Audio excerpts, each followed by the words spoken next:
Welcome to the JM Report. I am your host, GoodOlJM, and this is episode 33.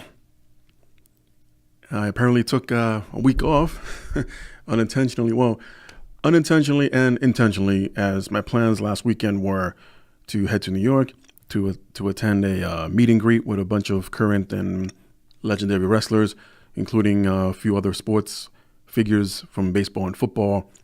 I was able to meet Lawrence Taylor, Dwight Gooden, and Lenny Dykstra of New York baseball fame.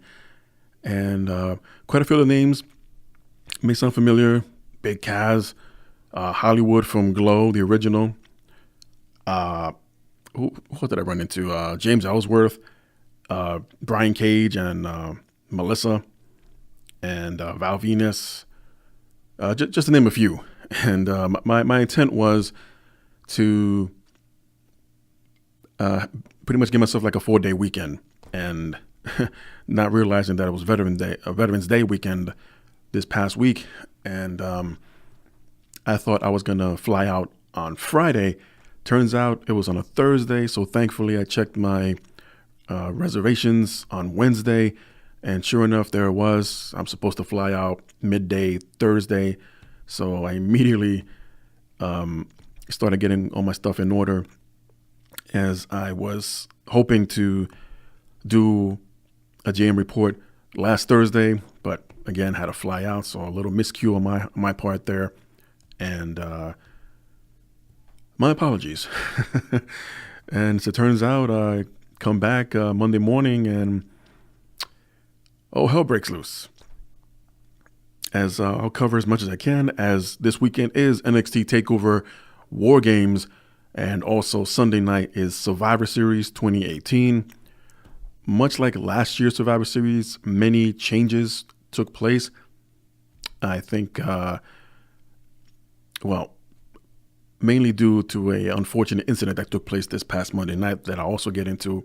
And another change that was made, I think, on the fly, because, hey, we still need people to tune in, because we want to make Survivor Series as interesting as possible. Hence why there were some changes made last year. And yeah, so this is the JM Report coming to you from CSB Studios in Tampa, Florida, the birthplace of pro wrestling. And once again, I am your host, GoodOlJM. Survivor Series, for the second year in a row, has made some changes before the pay-per-view even took place. And there were also booking changes that were unrelated, but again, there were so many theories floating around, but I'll cover as best as possible as far as what I was able to gather during the week, and give my thoughts on each one. So Becky Lynch, as many of you know, unfortunately suffered a broken face, according to the Smackdown commentating team this week, after a run-in invasion on Raw, hyping up even more the match between SmackDown Women's Champion Becky Lynch versus Raw Women's Champion Ronda Rousey. Didn't exactly, well, it did and it didn't work out the way everyone hoped for. And there's just a lot of grief right now, a lot of ranting going on, a lot of venting as why the changes were made and who's to blame and this and that. Hopefully by now, here we are on a Friday as I'm recording this, and all of this took place on Monday night this week. So what happened? And I'll also cover what took place with the rest of the Raw show and the SmackDown show.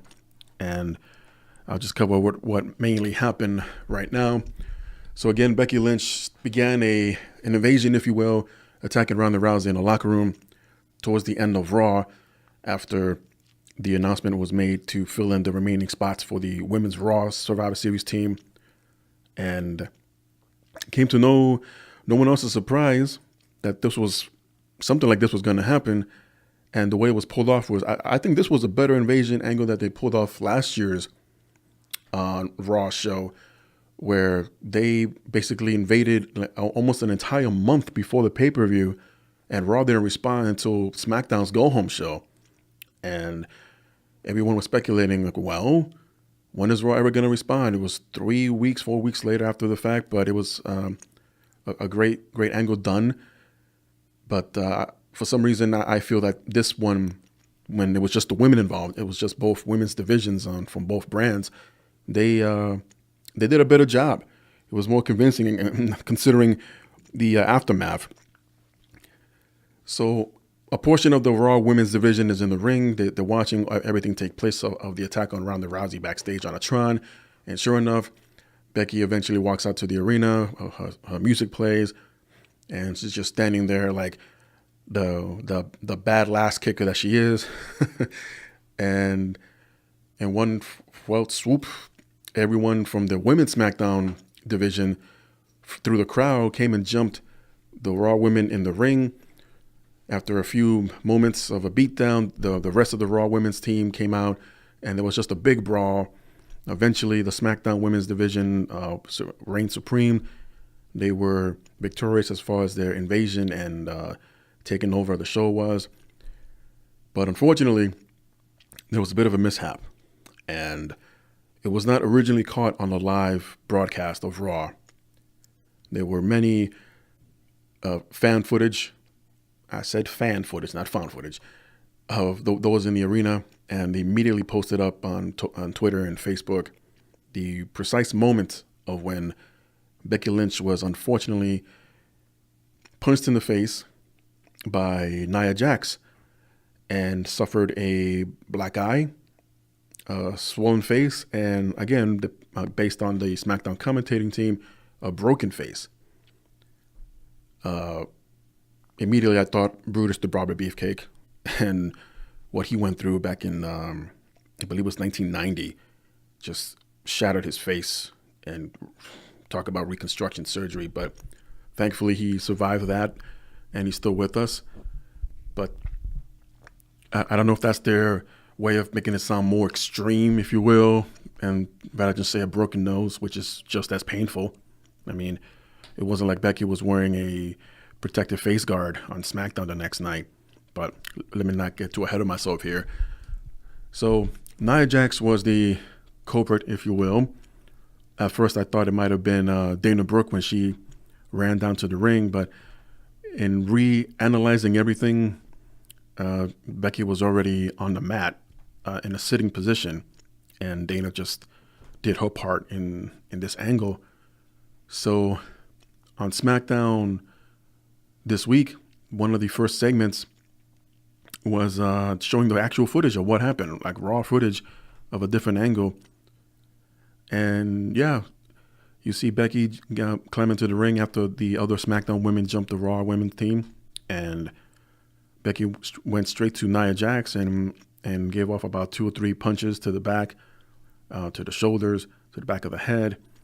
And immediately Nia turns around and just in one swing made contact with Becky Lynch's face, and Becky went down like a heap. And that's when and where the damage was done.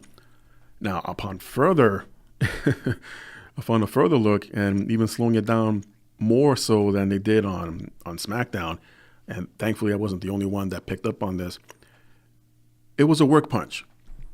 By that, I mean, it wasn't a closed fist. Nia had a work punch where if you ever do a gesture like you're looking in a telescope, but using your hands to, to simulate that. If you ever take your hand and try to make like a Cheerio or the O, if you will. It's really difficult to explain when it's only an audio show here, but point being that Nia Jax's hand was open. It was an open fist, if that makes sense. But pretty much if anyone's seen the exposed Pro Wrestling's Greatest Secrets, and they were showing you how a punch is thrown and they pull the punches as well, that's what Nia was trying to do. And unfortunately, it was a little more stiff, a little bit more impactful, and Becky got hurt. Now, there was so many online comments about, Nia Jax, but meaning how harsh they were. I understand the argument about Nia Jax should maybe go back to developmental and relearn the basics. Unfortunately, Nia has been involved in a few women getting hurt with her in the ring. All not entirely her fault, but I'll cover that a little bit later on as well. And because of this, there were changes to the Survivor Series match between Ronda Rousey and Becky Lynch.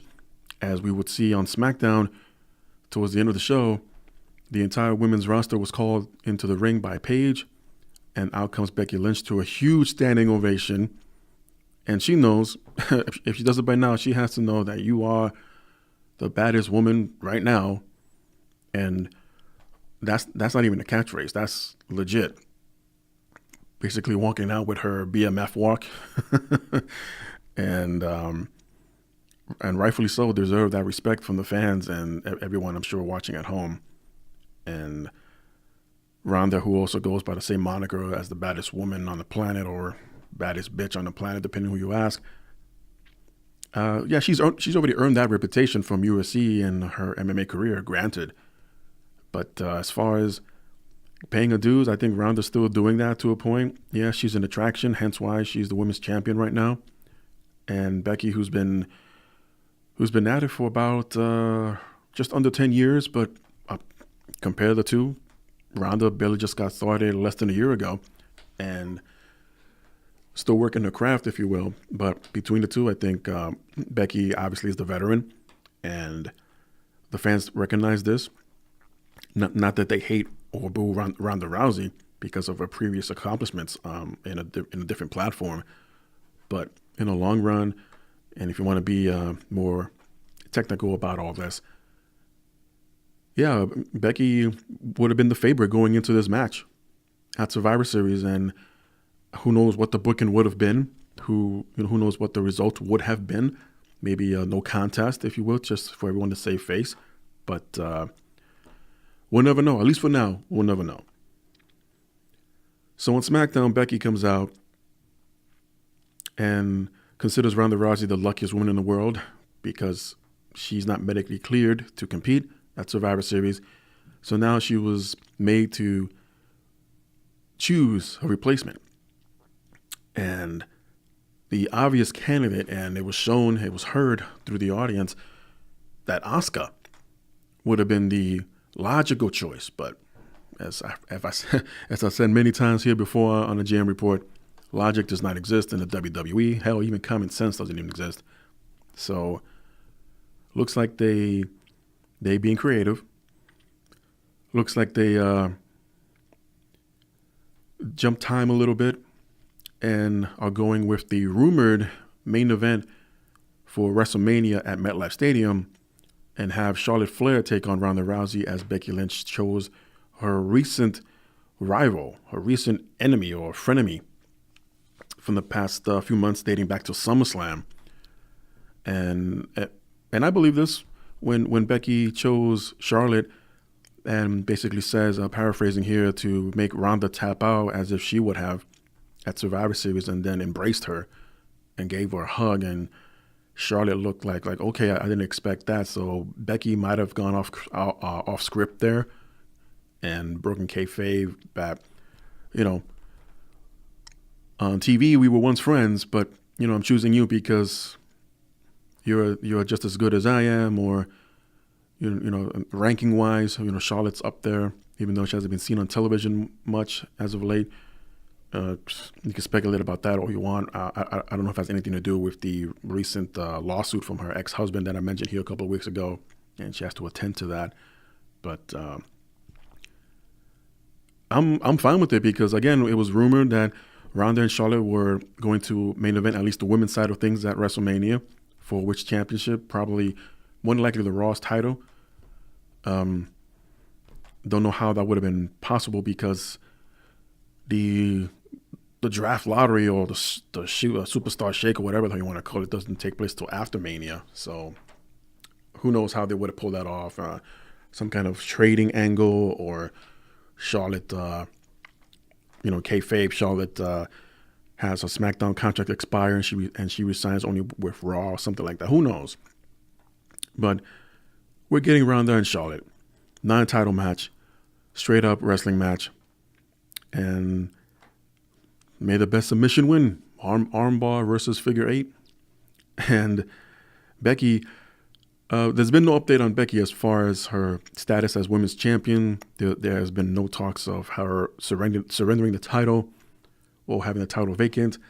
It's just a matter of her recovering right now. I'm pretty sure, because none of that's been said or mentioned, that she will still make her presence felt at Survivor Series.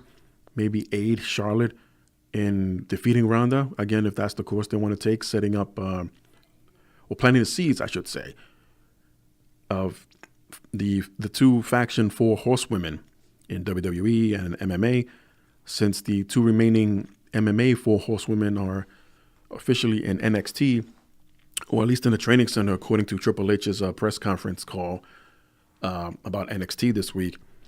And yeah, he confirmed that the other 2 horsewomen, which these names escape me, I apologize, but there's Shayna Baszler, there's Ronda Rousey.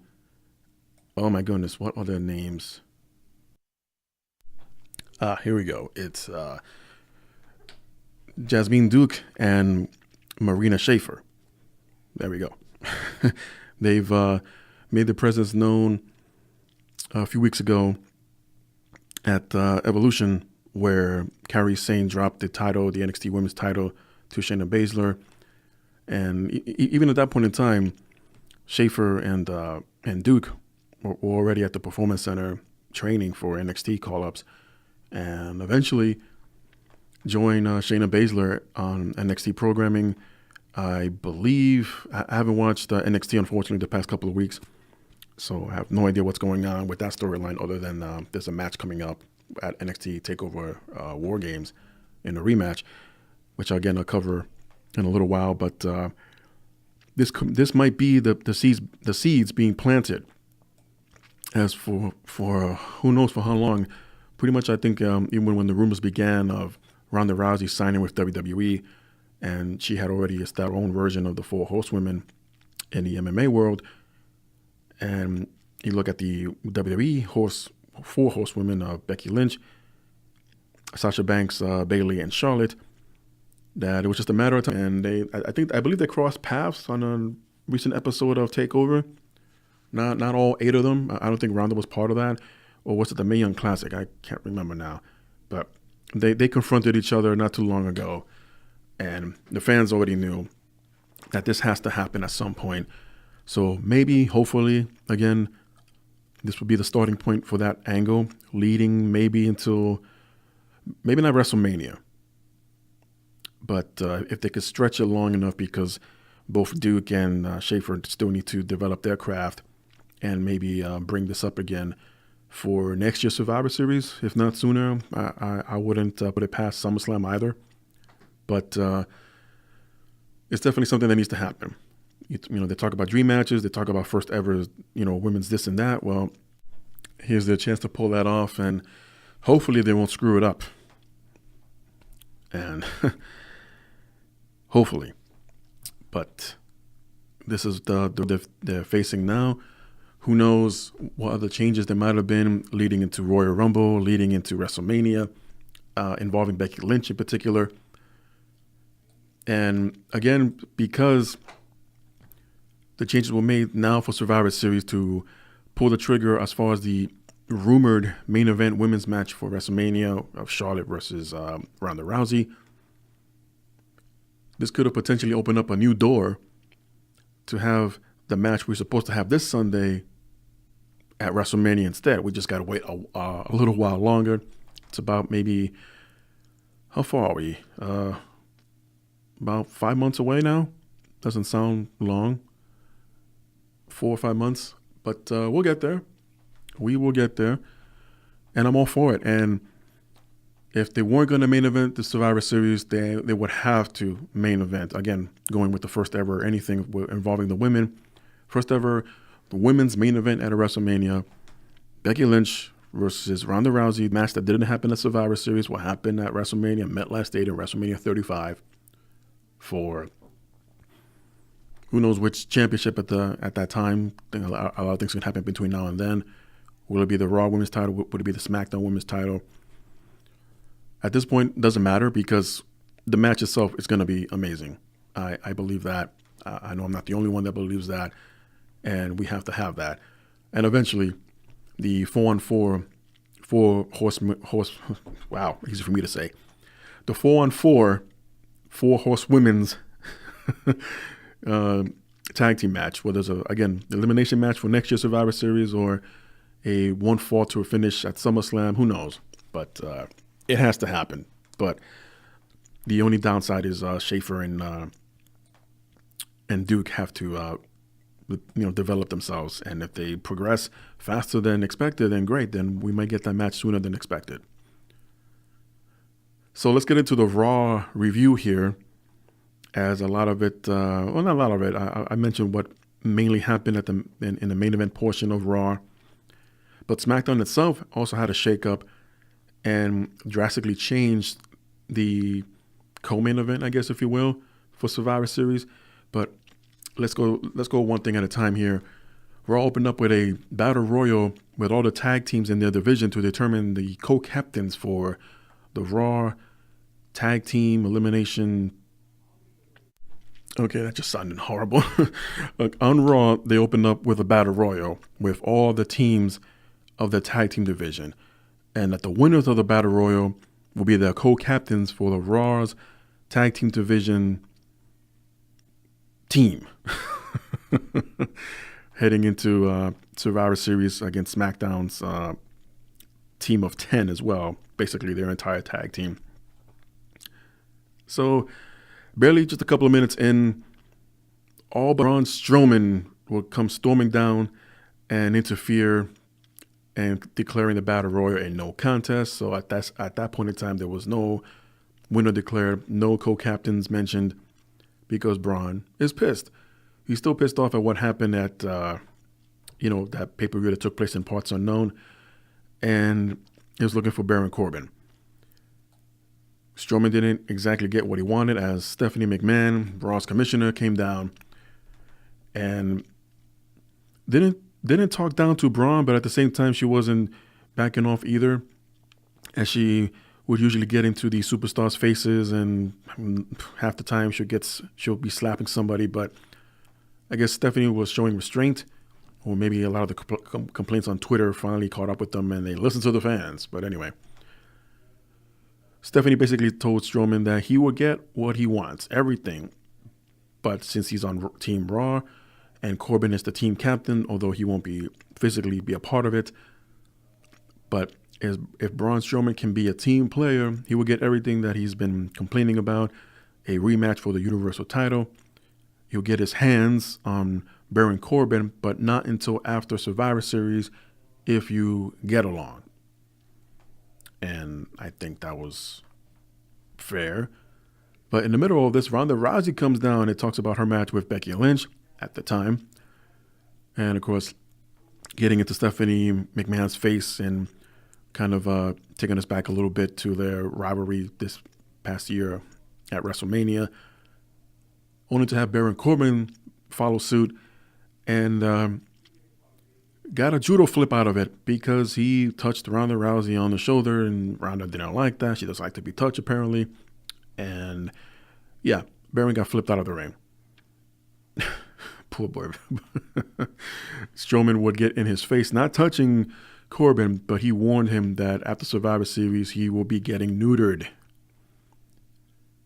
I don't remember Strowman being specific. Is he going to neuter him barehandedly since he's getting those hands? That's got to hurt. Ember Moon was defeated by Tamina in a one-on-one match, and Nia Jax showed indeed that she has gone heel, causing a distraction for Ember and Tamina to fly off the top rope with a superfly splash and get the 3 count. Seth Rollins would then come out and cut a promo about his upcoming Survivor Series match with Shinsuke Nakamura, basically saying that he doesn't care, doesn't think of too much of the match, which is ridiculous. This is another dream match that's going to happen. Hopefully, cross your fingers, nothing happens between now and then. But then we see Dean Ambrose pop up on the Titantron as he is explaining as to why he did what he did, attacking Seth Rollins a few weeks ago after Roman Reigns announced his leukemia and surrendered the Universal title at the time. Basically, the Shield made Ambrose weak.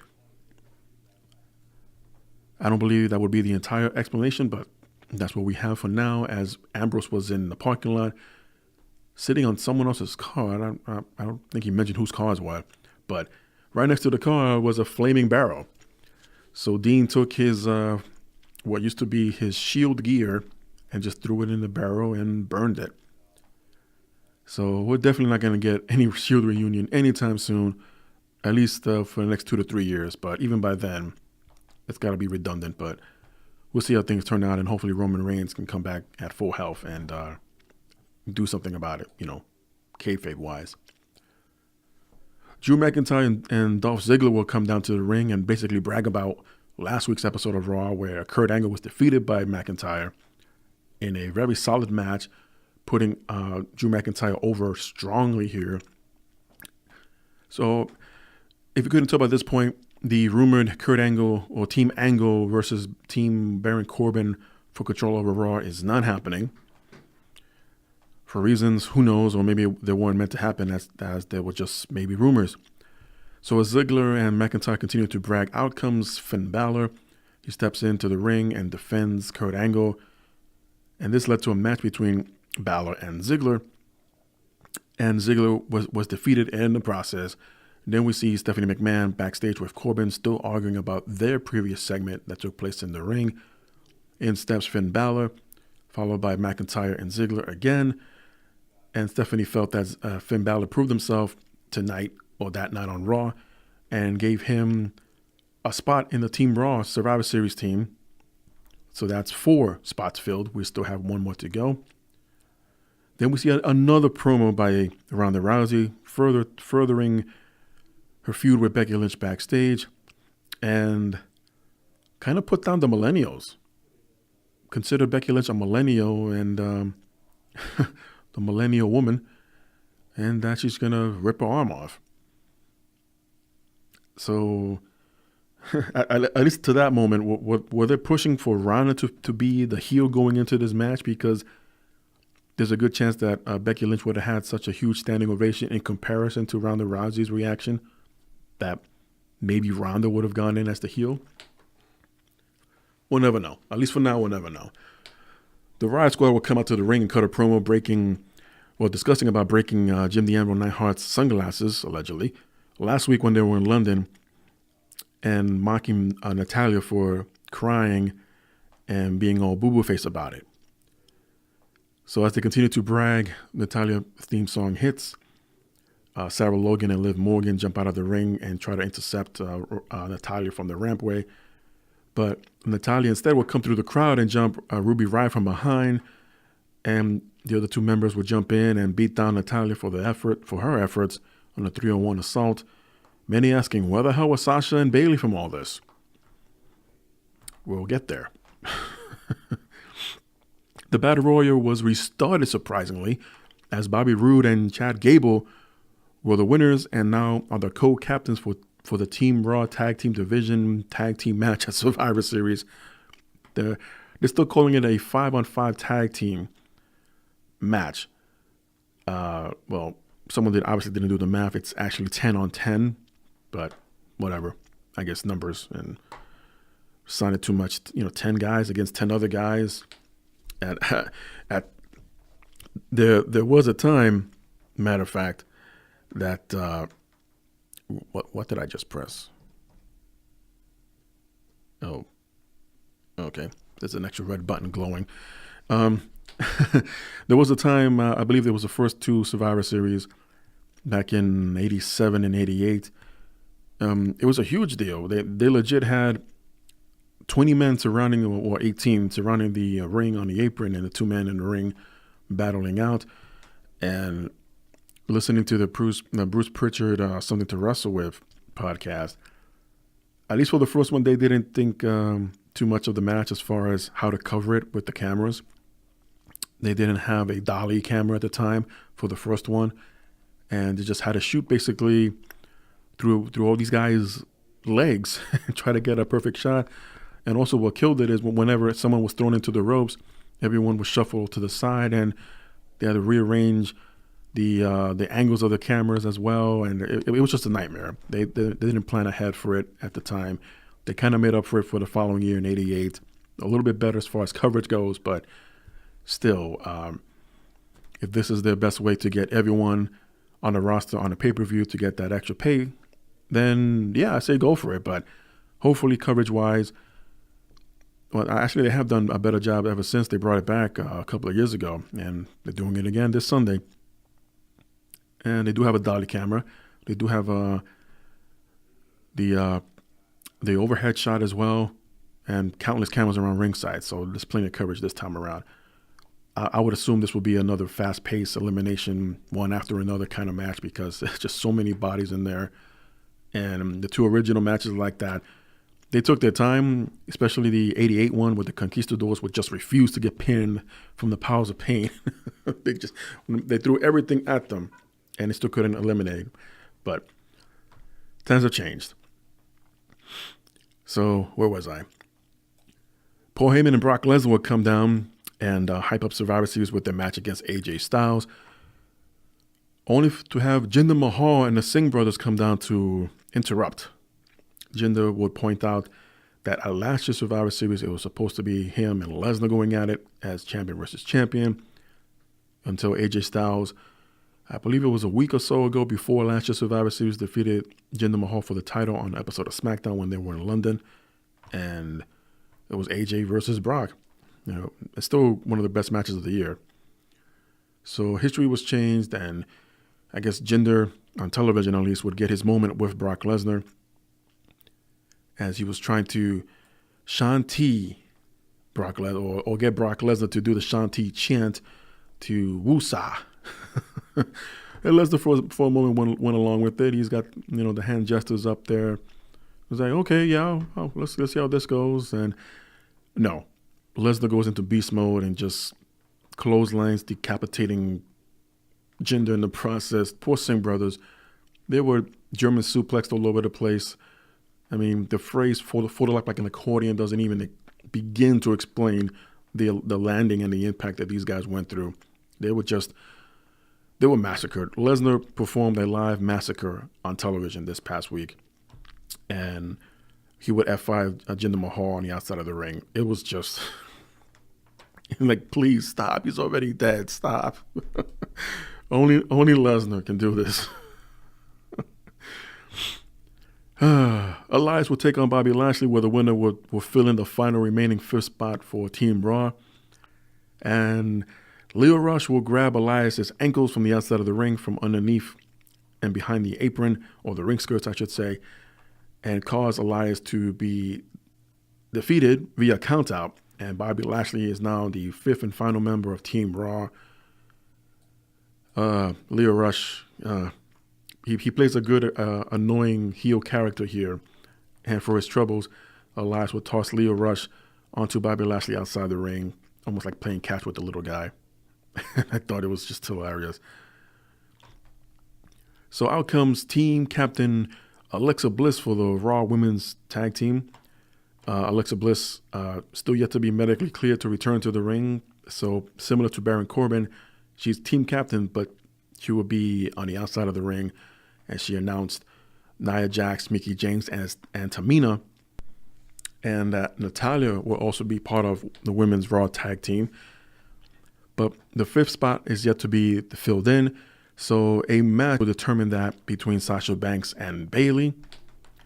I guess this is why they weren't bothered to assist Natalya early on in the match during the Riot Squad beatdown. But here we are. The match itself was amazing, and these two women really got physical with each other. I think it's one of the best television matches that they had in quite some time. But unfortunately, as Sasha Banks had Bayley in the bank statement, the outside heels would run in and cause a double disqualification, and this provided no winners and no member for Team Raw. So Alexa Bliss gets back on the microphone, and instead, well, since these two couldn't make it or couldn't win the match, I now choose Ruby Riott instead to join the team. So kind of a throwback to Gorilla Monsoon's wild card match. You have two legit, not legit, but storyline wise, you have two feuds, two rivals, I should say, between Ruby Riott and Natalya, who are now going to be forced to team up to represent Raw at Survivor Series. And the worst part is the rest of the team are heels.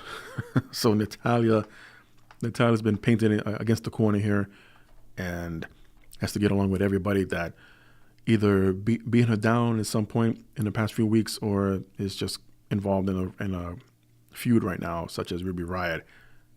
And this, of course, led to Becky Lynch's attack on Ronda Rousey backstage, as I mentioned earlier in the show. And for what it was, the attack itself, SmackDown attacking Raw, as far as the women's division goes, it was an amazing visual. Charlotte got a killer spear on Nia Jax, which doesn't happen often to get Nia off her feet like that in one shot. And SmackDown was victorious, and they escaped through the crowd just as they came in, and Becky Lynch was standing victorious. Bloody face and all. I mean, she bled buckets, this woman. Hands were covered in blood. Her face was covered in blood. Her shirt was a little soaked. And she stood up on the aisleway in the fans and, proclaimed her dominance. So, Nia Jax. Let me just run down a little bit of history here of Nia Jax before I cover SmackDown. Nia Jax tweeted out a picture of a hand, the same hand that punched Becky Lynch in the face. It's all bruised and banged up. There's also a cut in between her knuckles. And Nia, because she's a heel now, also posted along with the picture that no one was asking about how her hand was doing, how her hand was feeling. And like, oh, Nia, you heel, you. So I saw that and I tweeted out, oh, how's your hand doing, Nia? Hope it's okay. Hope to see you on Sunday. Not personally, but at Survivor Series. Anyway, Nia, unfortunately, has a history of being involved with a few women getting hurt in the ring, and not all directly is Nia's fault. I mean, accidents do happen. If many of you remember the match she had against Bayley, where Bayley injured her shoulder after being thrown out of the ring. And they always say, along many other phrases, like it's not ballet, but it takes two to tango. All Nia did was make the motion to throw Bayley outside the ring. Once Bayley's body's halfway through the ropes, it's up to Bayley of how and where she's going to land. And I looked back at it. I couldn't exactly see what went wrong when Bayley was in mid-flight and unfortunately landed on her shoulder. Now, I'm not trying to defend Nia. Again, accidents happen, and what happened with Becky Lynch is exactly what that was, an accident. And I understand people's concern that how many more accidents can there be before someone wakes up and say, okay, Nia Jax is a liability. There have been many who came to the defense of Brie Bella, after kicking Liv Morgan in the face twice. The first kick, maybe, but I can still not defend that second kick. I can't. And though she hasn't really hurt anyone else before or after that, but Brie has been botching a lot of spots. And she will either hurt herself or mildly hurt her opponent when that one time she was trying to do a suicide dive and her feet got caught in the ropes. And the Suicide Squad, I always do that. The Riot Squad of Sarah and Liv had to catch her awkwardly, and the landing was no better either. So these people need to relax, and enough of the hateful name calling and bullying. This is cyberbullying at its best, and Nia Jax is a pro. She hasn't really responded at all to any of these comments, and she shouldn't even give these people the time of day. And I think she's dealt with it very professionally, and just, it is what it is. They don't understand, they don't get it, and that's true. And if you're only going what you've heard and saw the first time around without going back and actually see the footage and look at all the details, look at all the evidence, and still not convinced, then you are a troll. You are a troll.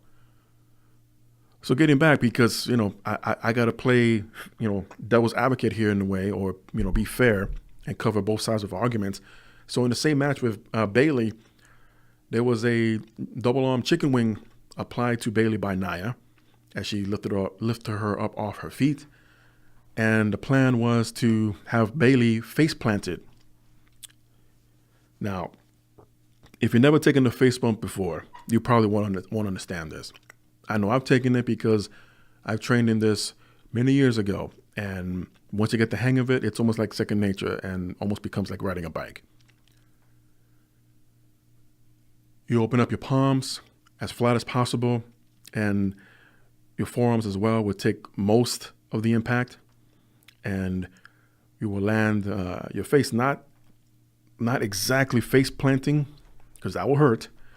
But some people are tougher than others. But the illusion will be covered by your hands and your forearms when you make that impact. And depending how good you sell, it's like, oh man, I just busted my cheekbone, or I just busted my nose. On that face plant, on that face bump, when you're in actuality, it's your hands and forearms getting all that blow. So for whatever reason, when Nia Jax released Bayley and gave her a bit of a shove to make her do her face plant, her face bump, Bayley turned her injured shoulder downward and landed on it again, probably from a much higher mark, further injuring whatever, at the time shoulder, whatever it was. I think it was a separation, and she needed time off. Why would you do that? Why risk or put your already injured limb at risk and furthering it with more damage, more impact, more injuries? Because what exactly? I'm trying not to blame Bayley here, but I'm just trying to understand the logic here. You're trained a certain way for a purpose, and it's for your safety. It's to protect yourself and, of course, your opponent at times. But in this case, Nia, once she released Bayley and gave her that little shove for an extra impact, Nia had nothing to do with the landing. Nia had nothing to do with positioning Bayley's body when she landed landing on her injured shoulder, causing further damage.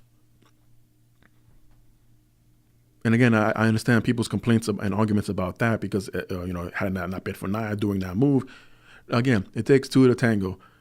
Nia did what she could to protect Bayley at that point. But again, not being a mind reader, I don't know.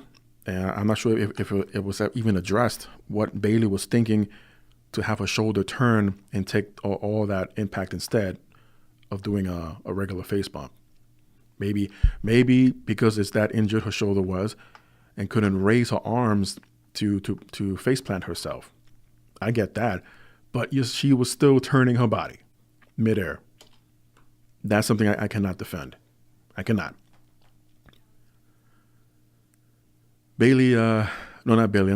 Charlotte also had a match with Nia Jax on Raw before the shakeup. And there was that infamous attempted shoulder breaker. And I believe Nia used her wrong knee, and Charlotte was expecting the other one. So in the process, Nia's wrong knee made contact with Charlotte's head and neck and still dropped with that impact with the other knee. When basically when you perform a shoulder breaker, you have your opponent over your shoulder, and you're supposed to make contact with the same knee you have your opponent over your shoulder with. That's the knee that comes up, while your other knee not only provides the balance and the support, but also makes the stomping sound, if you will, when you make contact with the ring mat. So the wrong leg was used there, and that's on Nia. That is, I'll give you guys that one. Charlotte wasn't too badly hurt, but talk about having a kink in your neck or a whiplash effect. That one had to hurt. And of course, this was the the match I believe this was the match that put Nia on notice as far as is she prone to hurt others. Then there was, and I'm pretty sure this is out of order, but then there was the match with Alexa Bliss at Backlash for the women's title, and it was reported first by WWE, and that gave a lot of people red flags where, like, why are they the first to report this? Usually they don't let this out until a couple of rumors, a couple of other reports make mention of it first. But because Nia would eventually respond to a tweet after a fan called her what's it called? that Nia was not safe to work with. And Nia replied like, no, Alexa Bliss is fine. She's just feigning this fake injury. And Alexa Bliss was never written off television. And that the injury was all but forgotten eventually. So it's a big question mark whether Alexa Bliss was legit hurt during the match or if it was just a kayfabe injury to keep them apart. But that one I can't really give Nia Jax the blame for because it's just way too many question marks surrounding it and may not even count. Most recently, besides the Becky Lynch injury, Nia Jax apparently injured Zelina Vega during the Evolution Battle Royal, again tossing her out of the ring, and it wasn't shown on television. I don't believe there was a replay, but Zelina Vega apparently landed wrong, and the concussion was the end result. Who knows how strong Nia Jax is? Who knows if she even knows how strong she is? And I mentioned this before on a Facebook comment that it was a work punch that she threw to Becky Lynch, but maybe Nia Jax just has heavy hands and just cocked Becky, unfortunately. And when it comes to Nia Jax throwing women out of the ring, yeah, you will usually toss your opponent with some force, to give that illusion that you're that powerful, you're that much in control of the match. But unfortunately, at least I didn't see what really happened with Zelina Vega, but this is why she was kept off television for a couple of weeks. And she returned this week, a matter of fact, to Smackdown and was concussed.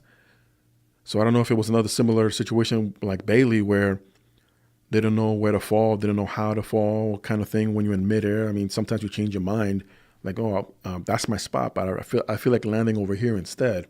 But with adjusting in midair, also working against the force of your opponent that's throwing you at a specific spot, nothing good can come out of that. And unfortunately, Zelina got hurt. So, yeah, Nia Jax apparently does have a rap sheet here, if you will, of being involved of other women getting hurt. One for sure was her fault. The others were just accidents. I'm not blaming Nia or Bayley or Zelina Vega or Alexa Bliss, assuming if that was a legit injury. It's just a reason for people to go after someone, in this case Nia, because Becky Lynch has been so popular as of late, and everyone got upset that the Survivor Series match was changed. So they got to blame someone. They got to rant and vent towards and about someone, and in this case, Nia Jax has become that victim. It sucks. I've always had high praise on Nia. I got emotional just as she was back at WrestleMania when she won the title from Alexa Bliss. And who knows if this would affect her push moving forward as she won the Evolution Battle Royal to get a title shot, presumably against Ronda. But we'll see how things play out after Survivor Series and into next Monday Night Raw. See who has the bragging rights and, pick up the flab. The show must go on.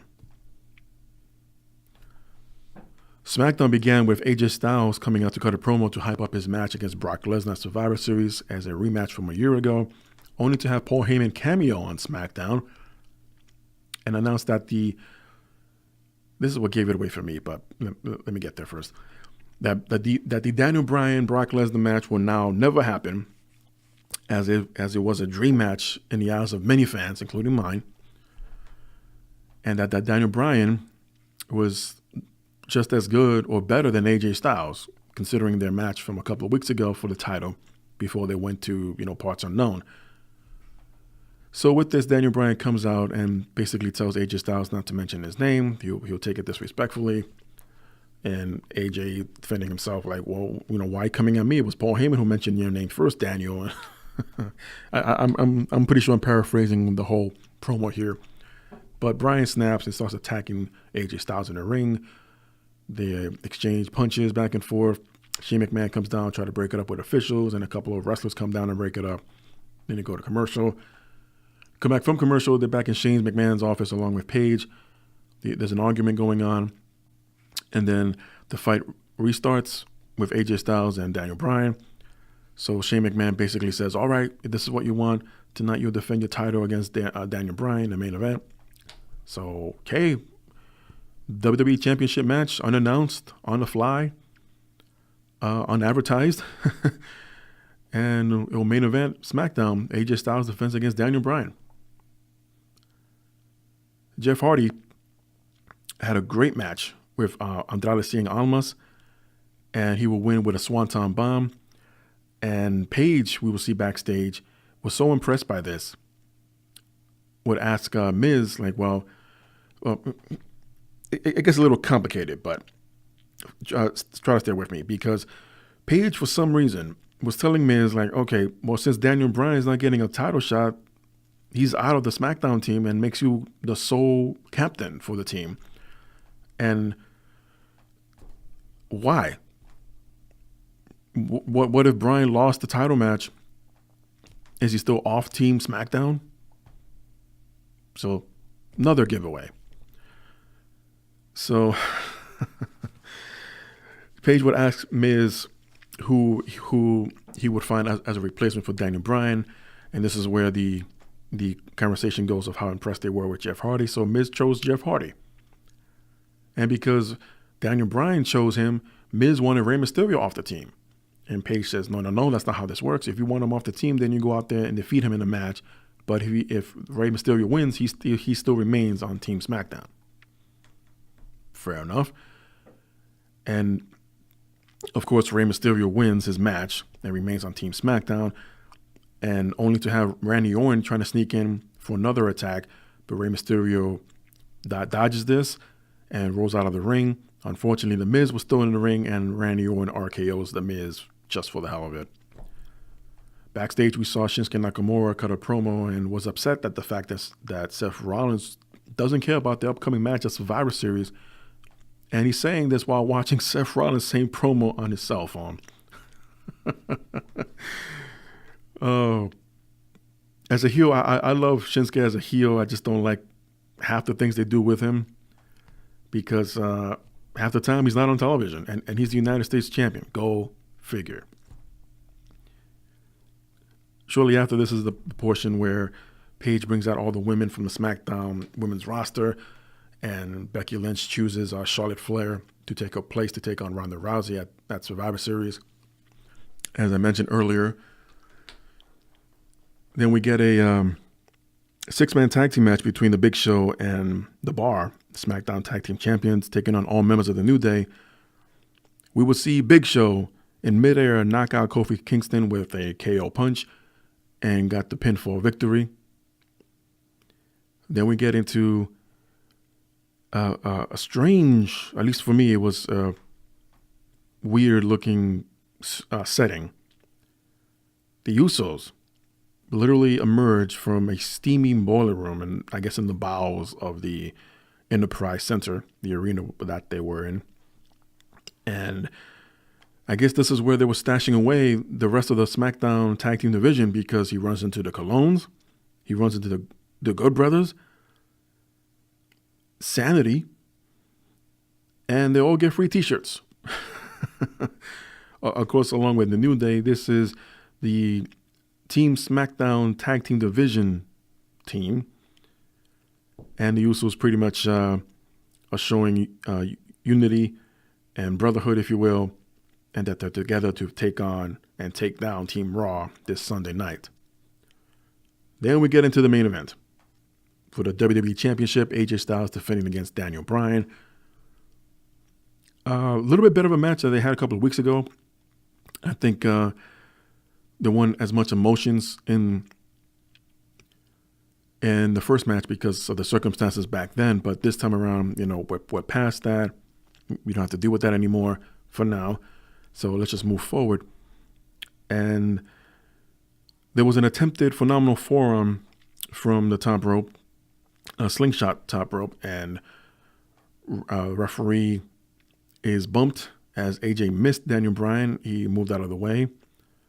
Referee was being attended to by AJ, only to turn around and have Daniel Bryan kick AJ in his Richard. It's obvious that AJ Styles' kryptonite is everyone else's foot.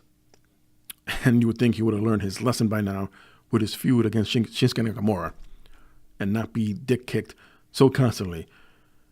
How is he still functioning in that manner is beyond me. I mean, who gets kicked like that so many times in a year and not require immediate medical attention? So we instantly saw the heel turn of Daniel Bryan as he smirked about his actions and will step back, awaiting Styles to get back on his feet and deliver the running knee. The referee at this point was getting up. Daniel Bryan goes for the pin, gets the 3 count, and Daniel Bryan is now the new WWE Champion and will go on to face the Universal Champion Brock Lesnar at Survivor Series. As all the hints, all the giveaways were throughout the show, and we will now get this dream match of Bryan versus Lesnar, non-title champion versus champion. Now, I don't know this to be true, but there were many suggesting stories, not reports, but stories, theories by a lot of fans online that Daniel Bryan's popularity hasn't been as high as it was when he first returned before WrestleMania this year, and things have been cooling off for him. So before the event at Parts Unknown, Bryan was suggesting to Vince McMahon himself to turn him heel again. And this was reported by Dave Meltzer. And the plan was for Daniel Bryan to turn heel was decided last weekend. So after everyone returned from Parts Unknown, and that Bryan has been pitching the idea to Vince to turn heel for some time now. So Vince finally decided to pull the trigger, again, according to Dave Meltzer, in an attempt to make the most out of the moment, and made the decision to showcase it at the go-home episode of Smackdown before Survivor Series and changing the title. I would tend to believe that story, but also as far as why Vince chose to pull the trigger, if you will, and on that particular episode of SmackDown, again, there were changes made last year for the better at the Survivor Series, and when it involved the champion versus champions, and some of it was influenced. I would say some of it, not all of it, not a lot of it, but some of it I believe was influenced because of the Becky Lynch situation, and that the hype and the build-up for that match, Becky versus Ronda, was now gone. There was probably concern that the AJ's versus Brock Lesnar rematch from last year wouldn't hold up as much as the original. So switch it up and throw in, I guess, whoever's rival at the time for AJ. I mean, it was recently Samoa Joe, but we've seen Samoa Joe versus Brock Lesnar. It's funny how that works on SmackDown, but on Raw, they always give the same matches over and over again. Go figure. But here we have finally the right decision made. Again, what the exact circumstances are, or what they were in relations or influenced by, who knows for now. But I believe it was made for the better, and that the Daniel Bryan Brock Lesnar match will be probably one of the best matches of the night. Now, I'm not going to exaggerate, but for now, I will go with one of the best matches of the night. Charlotte and Ronda can still be up there and steal the show. And the other remaining matches, such as Shinsuke Nakamura and Seth, I'll cover that in a minute here on the rundown and try to give predictions. So that was SmackDown this week. So what we have coming up tomorrow night, matter of fact, NXT TakeOver War Games 2018 from the Staples Center. And they only have 4 matches. And this was also covered on the conference call. As a fan mentioned, why only 4 matches? And I think one of them explains it. But in no particular order here, in a 2 out of 3 falls rematch for the women's NXT title, Shayna Baszler will defend against Kairi Sane. And Triple H response during the conference call is that, well, essentially you're going to have 3 matches involving 2 people in a 2 out of 3 falls match, so they will need that extra time. True. Depending, and curious to see exactly where this match will be positioned, and maybe having time to spare at least 20 minutes that they can maybe throw in an additional match. But then again, NXT has been known to have less than 8 matches, 7 at a time during these takeover shows. But they always deliver. They've always delivered. I mean, they could literally have 1 match throughout the whole show. It could be a double 2 out of 3 falls Iron Man match. I don't know, Ciampa and Gargano, let's say. And people will still tune in. People will still be invested. People will still be watching. I'm sure be fading out towards the end. But point being, NXT has always delivered. Speaking of Tommaso Ciampa, he will defend his NXT championship against Velveteen Dream. I don't see them taking the title so soon off of Tommaso Ciampa. He's been building up so much momentum as a heel even before he became champion. And Velveteen Dream, I love the guy. I just don't think his time is now just yet. I would say maybe at next year's TakeOver before WrestleMania, if he doesn't have a title shot before then. But I see Ciampa going over here, as Aleister Black will take on Johnny Gargano, basically in a grudge match. And Gargano, the newly formed heel, has to answer for a lot to Aleister Black. I see this match being very, very physical. It's difficult for me to decide who will be the better match of the two, this one or the NXT Championship match, Ciampa and Dream. But either way, I'm really looking forward to this. Really looking forward to just sit back, have my Doritos, and just enjoy this match. And of course, in the main event, we have the War Games match, the undisputed era of Adam Cole, Bobby Fish, Kyle O'Reilly, and Roderick Strong, taking on UK NXT champion Pete Dunne, North American champion Ricochet, and the War Raiders of Hanson and Rowe. For those who don't know, War Games rule here apply. 1 man from each team will start off in the double ring surrounded by a steel cage match. When they debuted their version, they being NXT, pronouns pal, their War Games cage didn't have a roof on it. And be curious to see if they'll have one this time around. Not that they need it, because a lot of these guys do a lot of high flying and they need that extra headroom.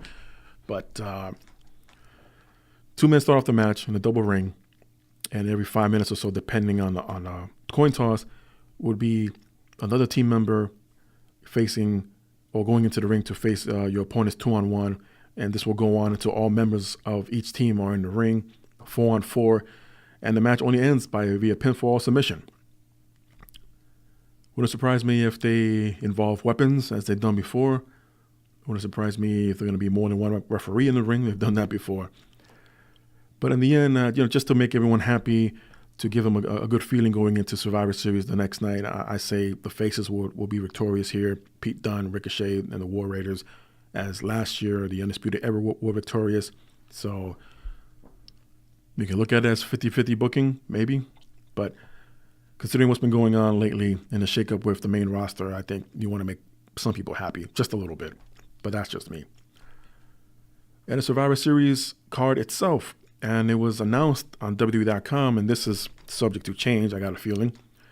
But for the kickoff show, they will have that 10-on-10 tag team elimination match as Team Raw, captained by Bobby Roode and Chad Gable, along with Dash Wilder and Scott Dawson, the Revival, Bo Dallas and Curtis Axel of the B Team, Lucha House Party of Lince Dorado, Kalisto, and or Gran Metalik, and the Ascension of Victor and Connor will take on team captains of SmackDowns of Jimmy and Jey Uso, the New Day of Big E, Kofi Kingston, and or Xavier Woods, Sanity of Alexander Wolf, Eric Young, and or Killian Dane, the Good Brothers of Luke Gallows and Carl Anderson, and the Colognes of Primo and Epico.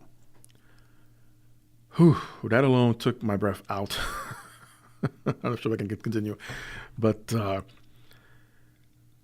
I don't expect it. I mentioned this earlier. I don't expect this match to be long, even if it was on the main card, on the main pay-per-view. I just don't see it going as long.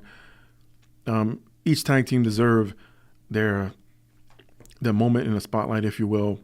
Some of these teams you haven't seen in a long time. And I would hope that they'll be the last ones to remain.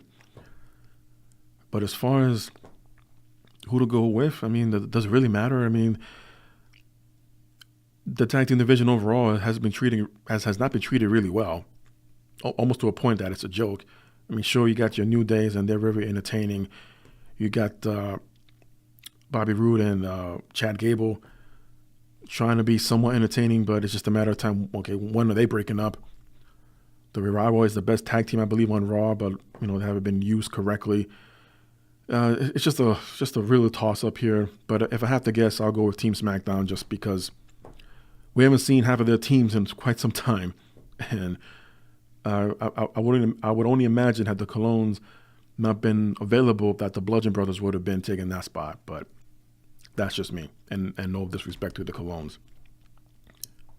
For the Cruiserweight Championship, you have champion Buddy Murphy defending against Mustafa Ali. We haven't seen much of Buddy Murphy on 205 Live, if I remember right, and Ali's just been busting his ass there. I don't know what the booking is doing or the creative is doing really for Buddy Murphy here. But Ali's been around for quite some time and really has an amazing track record, is amazing in the ring as a performer. I really want to see him walk away as champion here just to shake things up, I guess, in the 205 roster. But who's to say? No one's asking me, so I'll have to go with Buddy Murphy on this one. Raw Tag Team Champions of AOP of Akam and Rezar take on SmackDown Tag Team Champions of The Bar, Cesaro, and Sheamus. Big Show will be in the corner of The Bar, and Drake Maverick will be in the corner of AOP. Sheamus and Cesaro have nothing to prove. They were given the tag team titles a couple of weeks ago. Honestly, I think just to make the titles relevant. But AOP is still up and coming. Again, another tag team that's been brought up from the NXT roster not too long ago. And for a long period of time, they were not seen on television. And through certain circumstances that started with Roman Reigns' announcement, the tag team titles on Raw, where it's like, okay, now what do we do? They could have gone with the Revival. They could have gone with the B Team again. Lucha House Party, who's been recently added to the Raw roster just to, fill in the void, I guess, particularly for Survivor Series. Who knows what happens to them afterwards. The Ascension have been there for, seems like forever, but never really had a break. So what to do? Give the AOP an opportunity, let them run with the titles, and have them go over the bar at Survivor Series, and that's my call. Team SmackDown for the women's tag team match only has Carmella, Naomi, Sonya Deville, and Asuka. The fifth member would have been Charlotte, but as mentioned a few times already on this program, Charlotte will now face Ronda Rousey, replacing Becky Lynch. So as of now, there's still an open spot for that fifth member. Many fans have jumped to the conclusion that the fifth spot might go to Nikki Cross after debuting on the main roster last week, a matter of fact, when they were in the UK. Even though it was a one-off, it wasn't an official main roster debut, as Nikki Cross has a lot of storylines going on still at NXT. Assuming it wraps up tomorrow night, who knows, and have that surprise appearance at the next night's Survivor Series. I would not be shocked at all if this happens. Or if there's anyone else that they're not thinking of right now, like maybe a Mandy Rose, as apparently Mandy Rose had a lot of issues when Sonya Deville was chosen to be part of Team Smackdown and not her, or not chosen together. Who knows? But if it's Nikki Cross, great. Anyone else, then all right. Then you guys aren't really creative, are you? Taking on Team Raw, captained by Alexa Bliss, who's not involved in the match, but the team of Mickie James, Nia Jax, Tamina, Natalya, and Ruby Riott, along with Liv Morgan and Sarah Logan. So this match itself pretty much has both sides, SmackDown and Raw's entire women's roster involved in this one match. And considering what took place, and SmackDown did not have a Raw invasion, did not have retaliation or payback from Raw this week. They may have, but again, those chances might have been changed because of what happened with Becky Lynch, and to avoid injuries, or let's not take a chance with another brawl right now. I see Team Raw going over for payback. Not to mention bragging rights, because Stephanie's not too fond of Shane McMahon pulling off the tactics that he did at Parts Unknown to become the World Cup winner. Right. Raw team captain Baron Corbin, again, not part of the match, just team captain on the outside, will lead the team of Dolph Ziggler, Drew McIntyre, Braun Strowman, Finn Balor, and Bobby Lashley, along with Lio Rush, to take on SmackDown team of captained by The Miz, along with Shane McMahon, Rey Mysterio Jr., Samoa Joe, and Jeff Hardy. This is definitely one of those toss-up matches. Not very important, but we'll see if I doubt it. But I was kind of thinking that Stephanie McMahon might get involved again to further that angle, that feud with the McMahons again, to see who's the better one, to see who would have those bragging rights, and blah blah blah. Strowman is, at least for the Raw team, is going to be the odd man here. Can he maintain his composure without going after Baron Corbin? Will Corbin agonize or antagonize Strowman to screw up and cause Team Raw to win? You have Ziggler as well and McIntyre, who are frenemies with Strowman. No Kurt Angle here, but I'm hoping that he does make an appearance somehow. Over on SmackDown, you got Shane going to talk all that trash. Hardy with Mysterio. The only faces on the team. Well, Shane McMahon too, but Shane McMahon's reactions have been kind of iffy as of late. But I'm gonna go with SmackDown here. Raw just has too many odd men. So I mentioned Strowman. I mentioned Corbin. Lashley. Who knows how he'll fit in all this. Balor, of course, not getting along with McIntyre and Ziggler. So it's just another one of those wild card matches that we have. We get them every year, but more so than ever, I think, in recent time. And that there hasn't been too much buildup. We all knew that Survivor Series was coming, and that in the past 2 weeks, all these slots have been filled up. And in some cases on the same night, like this past week on Raw, filling in 2 spots for the Team Raw. But I'm going to go with SmackDown. And I really want to be entertained by this match. It's just so many different potential good matches to take place here. It's not often we get to see Mysterio and Braun Strowman together. When was the last time we seen Finn Balor and Jeff Hardy? If that happens, I'm sure that's going to get a great reaction. A rematch of sorts, a rematch of sorts between Lashley and Samoa Joe from their Impact days. And I can't really see any other mix and matching here. I guess Miz can get payback from Ziggler from what happened at the World Cup, but other than that, can't really see too many mixing and matching for the better. And as I mentioned many times already, Ronda Rousey will take on Charlotte Flair in a non-title match. Seth Rollins, the Intercontinental Champion, will take on the United States Champion of Shinsuke Nakamura. This should be the match of the night. Please. And of course, as mentioned again as well, Daniel Bryan, the new WWE Champion, will take on Universal Champion Brock Lesnar. Lesnar Lesnar showed he was giving the title back. Okay, many fans very upset about that. He more than likely will return to UFC in late January, so he obviously has time to kill between now and then while he's still in the USADA testing pool. So give him something to do, and of course negotiate more money as he's being paid per appearance. So why not? But here, really, with the heel turn of Daniel, with the uncertainty of Lesnar as far as what's next for him, what is WWE career going to do with him, when is the next time he's going to appear, other than maybe the Royal Rumble. Give it to Bryan. Give it to Bryan, not so much because he's the new champion, but the fact that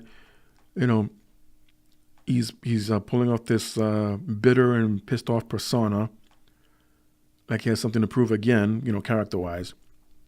And Lesnar, as a huge obstacle as he is all the time against anyone, is just a beast to slay in this case. For Bryan to slay the beast in Brock Lesnar.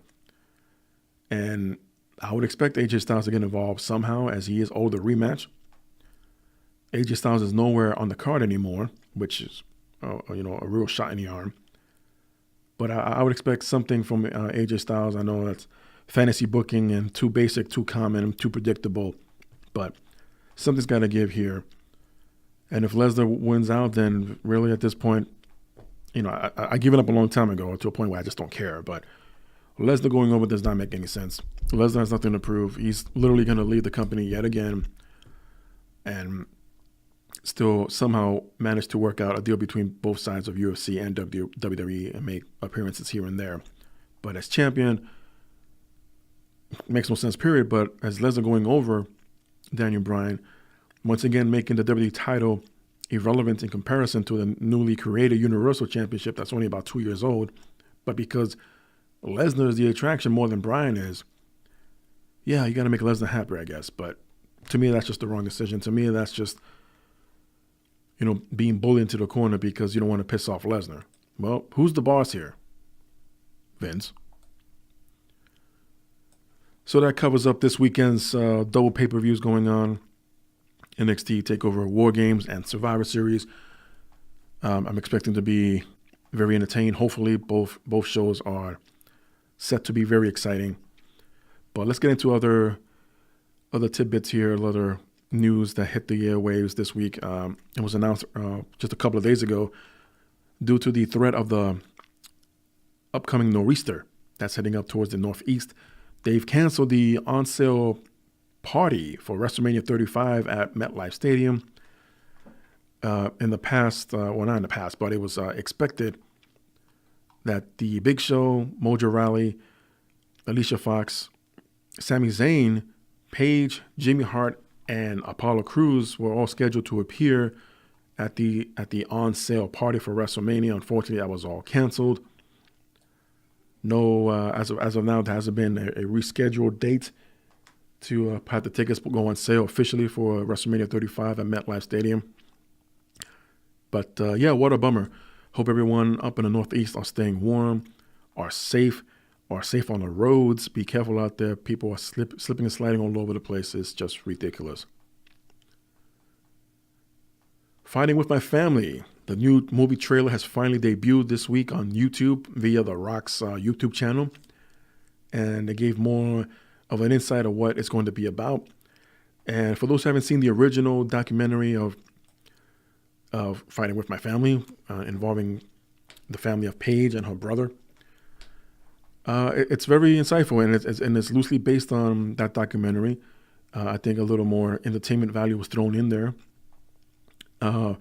As far as Paige's journey to WWE and what she went through. Curious to see if they'll include, in the movie that is, part of Paige's retirement speech, as it took place earlier in the year, unfortunately.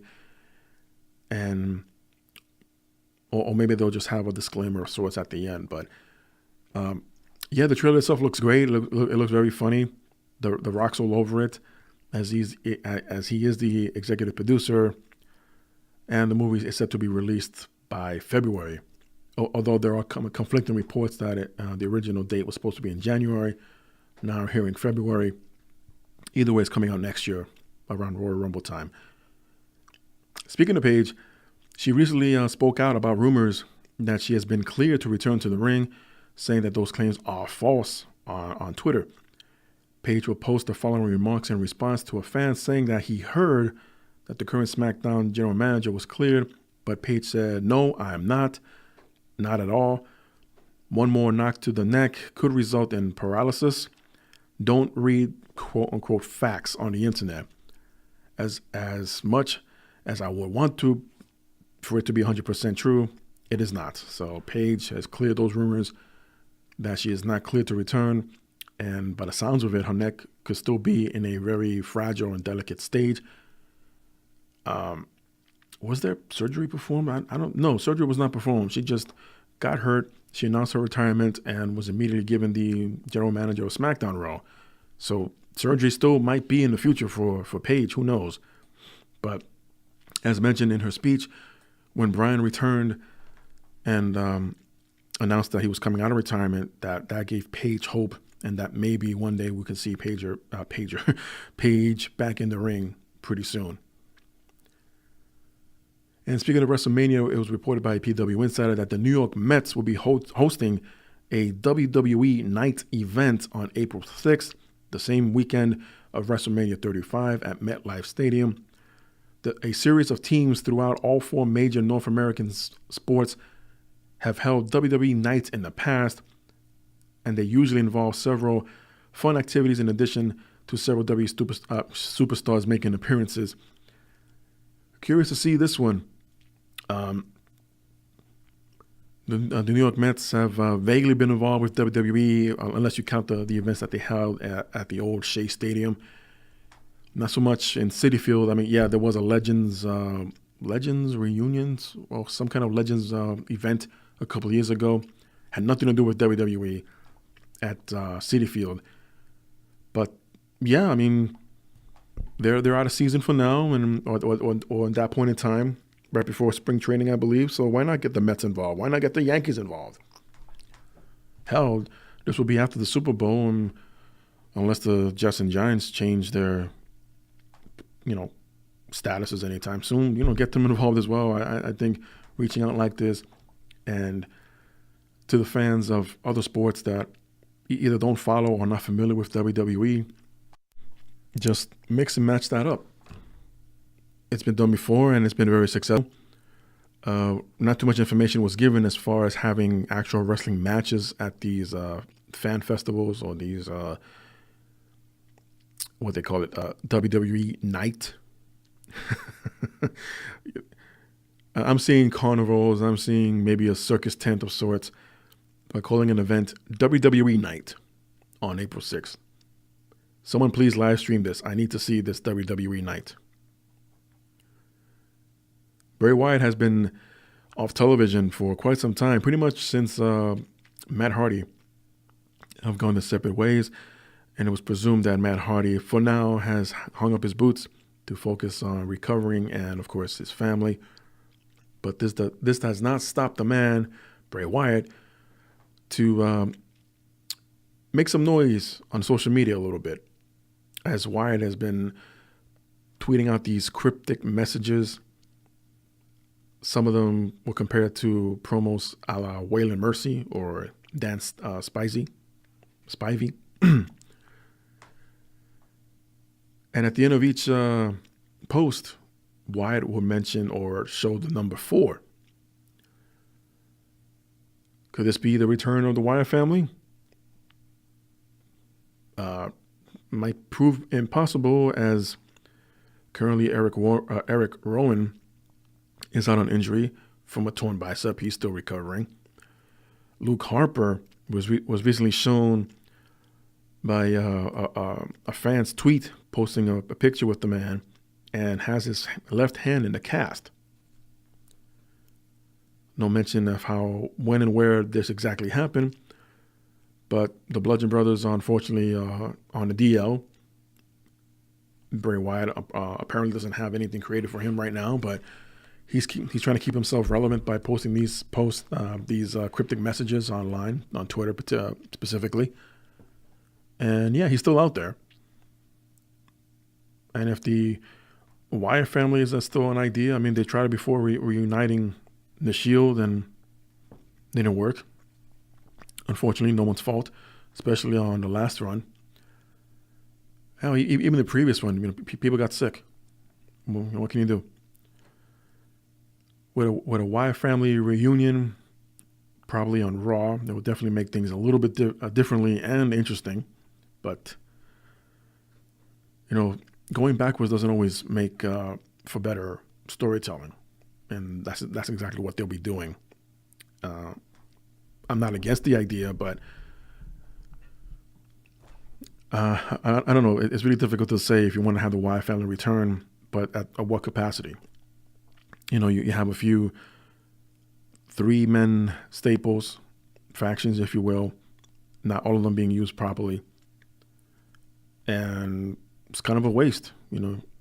Sanity make their debut on Smackdown in a losing effort and rarely got to be seen. I mean, yeah, I'm sure they get dark matches and main event spots on the network, but really, I'm trying to avoid getting into another rant here, but it's just really, really difficult when things get shaken up like this and so many changes are made. You just point out the rest of what's been going on and what's wrong with the current product with WWE, and this is just the tip of the iceberg. There's a lot going on that's wrong, but Bray Wyatt, I really hope they come back with something for him. Let him go solo for a while. I mean, I think they tried doing that. They felt it wouldn't work for reasons. He just needed to be surrounded by other people, or at least one other person. The feud he had with Dean Ambrose wasn't exactly the best one. And then he had a feud with Finn Balor. And thankfully, we never got to see Bray Wyatt in drag, where he was supposed to portray Sister Abigail. And he got sick at the time. So what is left? I guess logical thing would be to go back to the original concept, and that would be for the Wyatt family to reunite. Hopefully, this time around, if that would happen, make it last a little bit longer than normal, whatever that means. That's another word that does not exist in WWE either. And I'll just wrap up here with a couple of more stories before I have a major announcement to make. Neville's been seen on social media, and many jump to the speculation that Neville may be juicing. Well, first of all, this man has always had an incredible physique. Even when he was still in NXT and he was the NXT champion, he was going as Adrian Neville. And he compared him to even Chris Benoit, as far as his work and, of course, his physique. But Neville recently lit up social media after he posted a picture of himself. And if you thought he was in shape and ripped to shreds before, he's even more so. How did he do that exactly? Well, this led many to speculate that Neville, now going as PAC, PAC, was on steroids. But now he has denied using any sort of antibiotic, anything. And he says that I am a steroid-free savage. He went on to say that only by hate and vengeance is what basically what his work ethic is, to be in tremendous shape.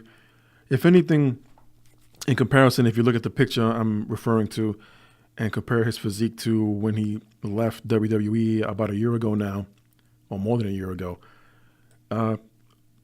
he slimmed down. He slimmed down, gave basically a more of a toned look to his body, give it more definition to his body. And I know this because I hang out with a lot of people who are in weight training, who are in bodybuilding, and of course getting a few tips from current trainees over at the WXW, Wild Samoan Training Center. And it's all about discipline. And yeah, you'd be surprised how your body will react when you have a specific diet, when you lay off, I'm gonna sound like my parents here. When you lay off all the fatty foods, when you lay off all the fast foods, all the sugars, you need some of that because the body does require to have, carbs and sugar at some point, but not in exaggerated numbers. Neville obviously is a very disciplined student when it comes to dieting, and he's very careful what he puts in his body, and it shows. Now, compare his physique to, say, someone who apparently he may not admit it to it, but testing results have. Look at the physique of Brock Lesnar. I mean, he's still in shape, but compare him to about a year or so ago. I think somebody deflated the funhouse, and all that bulk went away. Neville did not bulk up. He's still in the same, at least from what I could tell, the same size frame. He's just more toned up, if that makes sense. But you be the judge. You let me know in the comments below. Is Neville on the juice? I say no, he's not. Speaking of changes in their physique, and I met this man last weekend, Big Kaz. He has made his first appearance in a wrestling ring this past weekend, competing with Big Time Wrestling. The same night after we met, matter of fact, at the LaGuardia Marriott. Now simply going as Big C, and revealed that, he has not been keeping himself in shape, unfortunately. He was when he made his return from his initial quad tear a year ago. He made his return earlier this year, was released, and unfortunately not on good terms. Maybe things can work out later on for another return, but that may take even longer because, as many of you know, there's this mystique or aura, if you will, that you're expected to be in the best shape possible. You have to look the part, this and that, yada yada. Big Kaz unfortunately has gained some weight, and not for the better. I don't know. It was obvious when I met him. He was wearing a T-shirt. He didn't seem to be as I guess husky looking. And then later on that same night, he performs for Big Time Wrestling, and it shows. And many fans immediately pointed out this on social media, and I really don't know what happened here with Big Kaz, or Big C, excuse me. I don't want to get sued, but I really hope he's okay, is what I'm trying to say. I really hope that Big C is doing okay, and whatever that's going on is not affecting him health-wise, hence why he doesn't seem to be in that all good shape. But time will tell. But I'm just about wrapping up here. I just want to let everyone to know that in a couple of weeks, I will be having a special guest on the next episode of Talking with JM, and it is none other than Hollywood from the original Gorgeous Ladies of Wrestling. I was able to get in contact with her over the weekend, and she's going to grant some time to chat with me. And of course, I will upload that interview as soon as possible, as we are scheduled to get together on November 30th. So along with my JM report, I will also have a Talking with JM episode, and both shows will go up on YouTube, on my YouTube channel, that is, and everyone can chime in and enjoy and let me know what they thought. I currently have the Talking with JM episode with Georgia Smith, daughter of WWE legend and hopeful future Hall of Famer, the British Bulldog, Davey Boy Smith. That is also up on my YouTube channel. I also recently uploaded my documentary that I finally finished with WXW up in Miliona, Florida, at the Wild Samoans Pro Wrestling Training Center. I was very fortunate and very blessed with that opportunity, as the Anawani family share their stories of the beginnings and trials and a lot of ups and downs that they went through during the time in the business, and it's still in the business. And Just want to give a special thank you and shout out to the Anawani family for the opportunity, and hopefully I can work with them again in the future. If I had not said it already, I just can't get enough of saying it over and over again. Thank you very much. It was a pleasure and an honor, and I'm glad you really liked the end result. And yeah, stay tuned. A lot of things to come. I know I've said that before, but these things do take time. So if you join me on this ride, hopefully you will enjoy what I bring to you as far as content goes, and the entertaining part of things. And yeah, show your love and support by simply subscribing and liking what you see and hear here, and leave a comment. So this is Good OJM. Thank you for listening. Subscribe to